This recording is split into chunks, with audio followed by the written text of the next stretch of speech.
করছো? মুখে একটা কেমন জামা পরলি কেন? আবার মুখে কিছু দেয়নি, কিছু নয়। বলো। হ্যালো বন্ধুরা, আজকে 20শে জুলাই আমার মিকুর জন্মদিন। আমাদের বাড়িতে একটু ছোট করে জন্মদিন করছি। অনেক ওর বন্ধু বান্ধব এসছে, মিমুর ওর।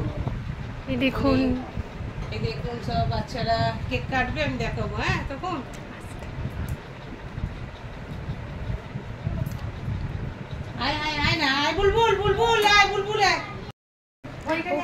আরো আছে, আরো অনেক বাচ্চা আছে। আমি দিচ্ছি দাদা।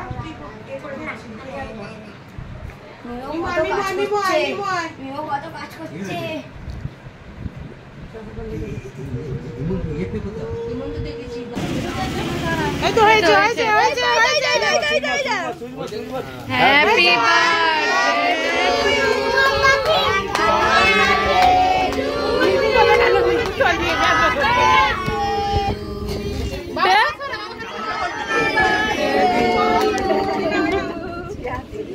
হাততালি দাও, হাততালি দাও।